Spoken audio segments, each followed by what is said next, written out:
we're just going to have a little bit of honoring of Jack. And I just wanted to thank everybody for coming and being part of this very special occasion, which is Dad's 90th birthday, 4 generations, and all of us, all the family that we've acquired and made and kept, one way or the other, through all these years, whether you wanted it or not. I'm not sure how some of them do now. And I think actually we know how to do that better than most. And I think we've learned a lot from Dad along the way. And so this is, and we had a few people who aren't with us today to send in a few remembrances. You remember on the invitation, you were invited to share your thoughts on the mystery of how Jack was able to reach this milestone of 90.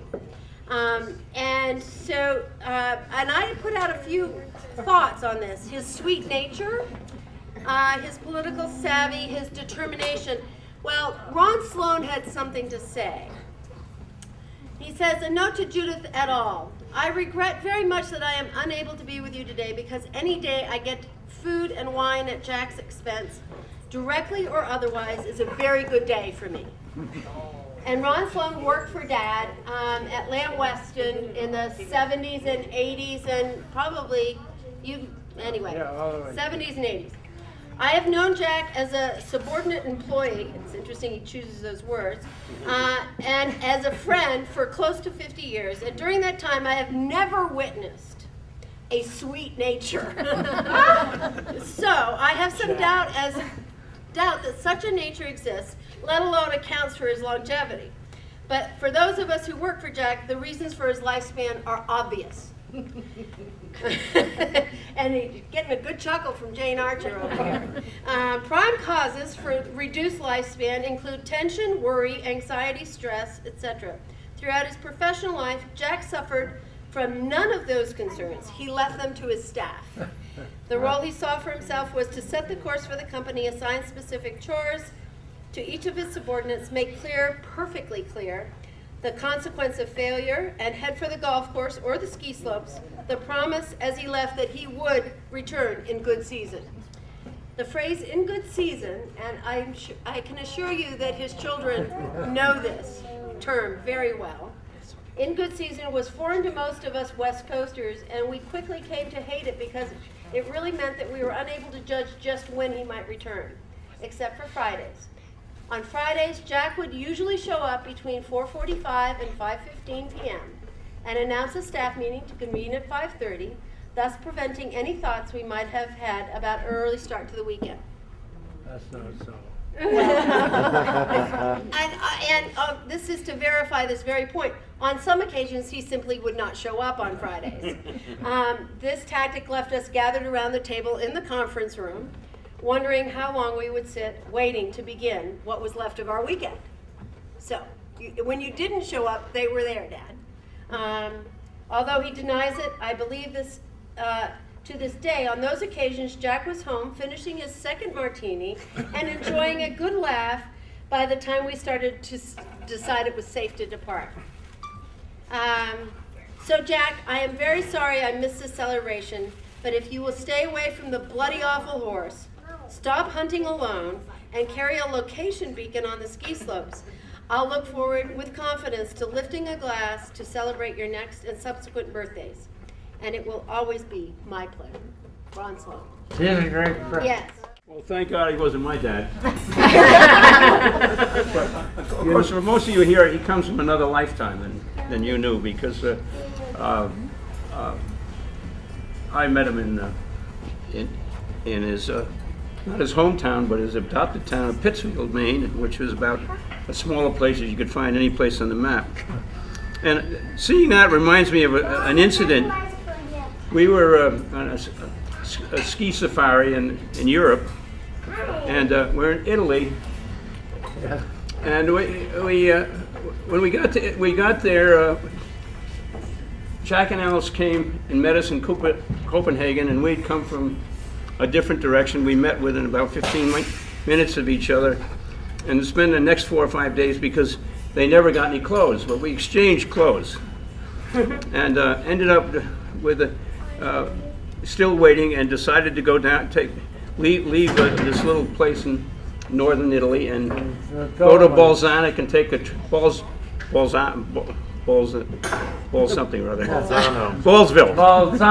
Balsamo, yeah, and take the train down to Florence, and we had a great time there. But one night we decided to go to a restaurant that our concierge recommended, and it was terrific. It was really Italian, big beef things hanging from the ceiling and people chopping them, but Jack went through the wine list and said, "My Lord, look at that bottle of wine there. That's really choice." Well, at that time, I think we get 2,200 lira to the dollar, so everything was pretty reasonable.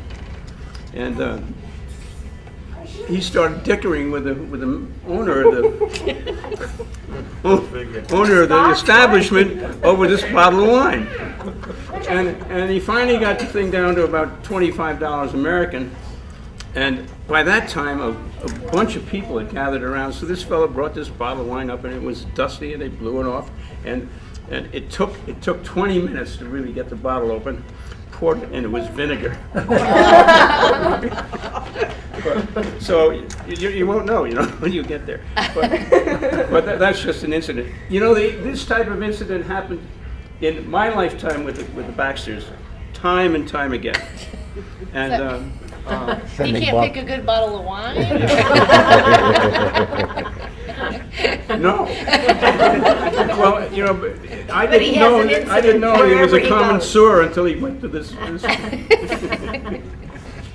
And, I just wanted to say that, and he's been a factor in my life, and he and Alice and the family. I've seen these kids since they were little kids growing up. He was a baby, and he still has a cadre of people in my life that are still there, still thinking about him. He has been, in some ways, an inspiration, in other ways, but we managed it for these last 45 some odd years. Did you spend the night in jail that night? Well, we don't talk about that. Yeah, we were going to talk about that. Your birthday party. Well, we used to go to the main Bowden games, and one time we decided to go over to Bowden, and Ken Shinkat, who called tonight, his brother had bought the governor's limousine, and it had little flag holders in the front of it, and it was a monster car. I was a chauffeur, Barbara was a maid, my brother-in-law was Valachi, who carried a violin case under his arm. Ken Shinkat was Johnson. It was a Johnson Goldwater election, and he'd go around and say, in your guts, he's nuts, and talking about the election at the time. So we drove this car from Pittsfield to Brunswick, and on the way consumed a quantity of vodka. A quantity. A Yet to be quantity. determined. A quantity. And we got there, and it was a big car, and the place was crowded. We just parked the car any place we felt like it. Just leave it in the street, at the flags, and nobody would touch it. We'd come out, and the police would be, circling the cars around, and thinking it was some kind of. And I think at that time it was. We ran out of booze, and Jack took me down to the local liquor store, and I was 35 with 5 kids, and I got tagged. Do you remember that? I said, you looked at, I said, I want to see your card. Jack said, this guy's got 5 kids. But well, anyway, our life together with that in a group that we call a mouse pack, about 12 couples. Started with the 3 or 4 couples, and we had a period of about 10 or 12 years that this group got together, and in that period of time, everybody got along fine. We got a terrible reputation in the neighborhood of saying maybe we swap keys, that type of thing. We just had fun. But I heard you guys went out on golf safaris, ski safaris, and got arrested now and then, and this and that. So it seems like you Played were a lot of poker. No, I was the only one who ever got arrested. Spent the night in He's jail. taking one for the team here, Jack. So good. Yeah. Wait, Okay. Well, now it's my turn, all this Okay. bullshit that's been going on. But anyway, Jack, it's a Now, pleasure to be the here. true story of that, and the bad part of that was that Ryan got very pugnacious, and the police arrived, and the police were making a big scene, and I had a pint of whiskey, and I threw the pint of whiskey quick under the car because the police were there, and Ryan said, "You can't take my friend, he's the majority leader of the House of Representatives." No. That was good PR right there. No, I object. That was my brother-in-law. Yeah. And Ryan got a black eye in the process, and you were taken out to jail, right? I was. Yeah. So you see, he didn't tell No. the whole story about Yeah, how squeaky clean over here. I was. Well, the reason for it was that I was standing at the field house waiting to go in, waiting for somebody to come out, and this fellow drove up in a car, and he pulled in fast, and he hit me, just touched me on the leg. Hey! I think I called him some stupid SOB or something, and it really jumped me, and I banged my wrist on him. And this guy unfolded himself from the car, and he was about 6'2", and he was coming right at me, and before he got too close to me, I punched him in the face. And we had a little round, and it was over quickly because somebody broke it up. And then he went below, and he was coming up a stairway, and I was going down to wash up. And I got in a fight with him again on the stairway, and he really did me in. So somebody called the police, and the police came, and by that time, some of the people who were with me came along. My brother-in-law was probably a little gone too, and he kept trying to break it up and telling the police, "Well, you can't fool around with this fellow. You know, this fellow over here he's a very important."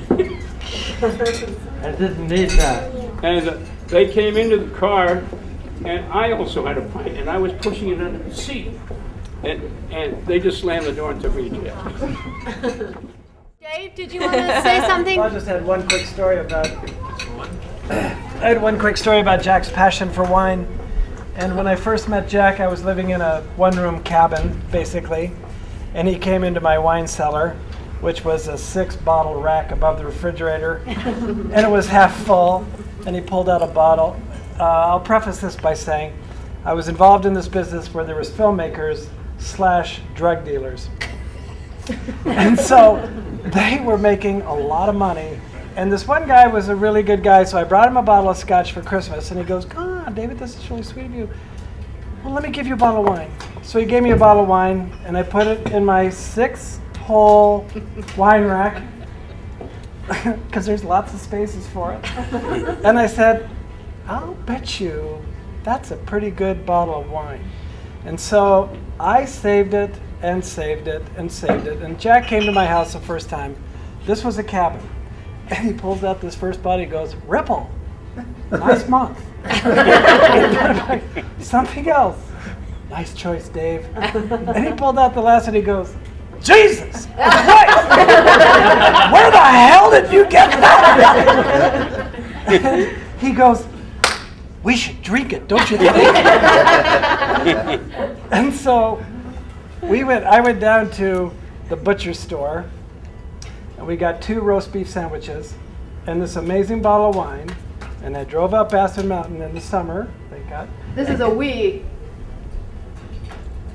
I don't think you were on this. I was on that trip. Yeah. But anyway, so we sat on the backside of Aspen Mountain in a grassy pasture with the sun setting, my little Toyota old Land Cruiser there, and had roast beef sandwiches and drank that bottle of wine. Yeah. But Jack could sure spot a good bottle of wine And he's quite the opportunist to make sure it happened on his watch. And he did ruin me for port, because he would bring good port, and that's all you can drink once you've had good port. So. Yeah.